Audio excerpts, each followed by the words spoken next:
Al-Qariah, the calamity.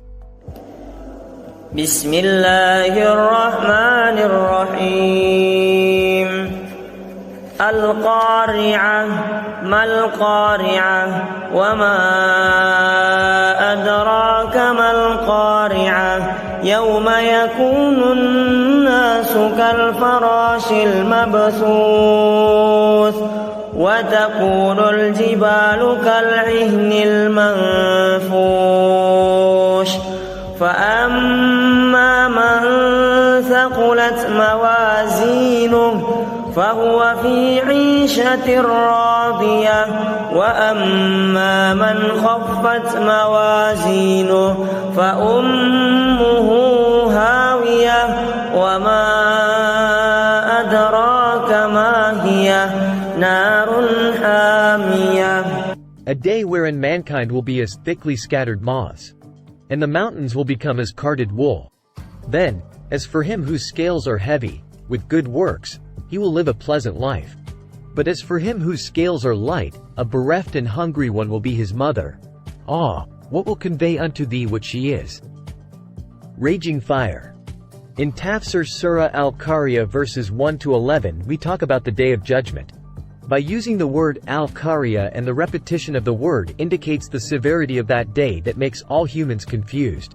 After explaining the meaning of the repetition of the word Al-Qariah, Tafsir Surah Al-Qariah verses 1-11 talks about the depiction of how that day will occur. It is said that humans are like larvae flying around the lamp. This shows the confusion faced by humans.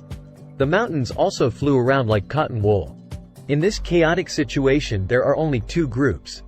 That is the group of people who are saved and the group of people who are wretched.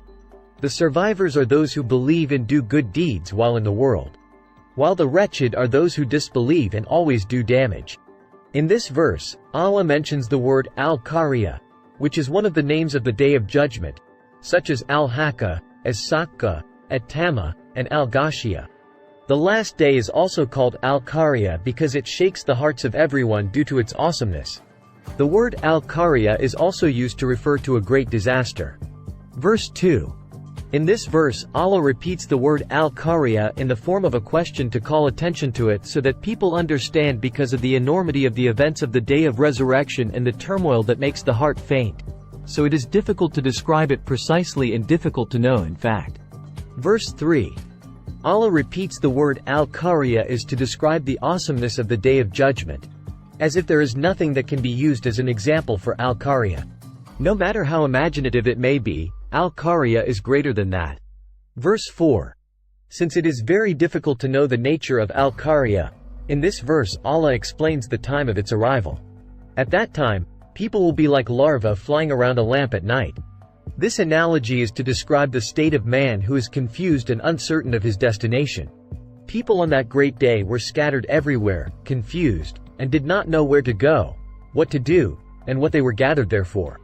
This condition is not unlike that of a tumbleweed that has no definite direction. Verse 5. In this verse, Allah reveals that the mountains that have been destroyed fly from their places like fine feathers blown by the wind. Then what is the condition of humans who have weak bodies when experiencing Al-Qariah? Verses 6-7. In these verses, Allah describes the reward for those who do many good deeds, namely when their deeds are weighed and the scales are heavy because they have done many good deeds. The reward for these people is eternal pleasure in paradise. They live in it full of happiness, enjoyment and contentment. Verses 8-9. Allah also explains the fate of the wicked, namely that if the deeds of the wicked are weighed and the scales are light, because they did a lot of evil and little good in the world, then they will be placed in the hell of Hawiyah, the place of torment of the wicked, a place of misery, a place that they are plunged into. Verses 10-11. In this verse, Allah explains the meaning of the word Hawiyah in the form of questions. Namely, what is the hell of Hawiyah and what is it made of? The hell of Hawiyah is a blazing hot fire into which sinners are plunged to receive recompense for their crimes and wrongdoings. This verse describes that if all the fires in the entire world were gathered and united, they would not be able to match the heat of the fire of hell Hawiyah.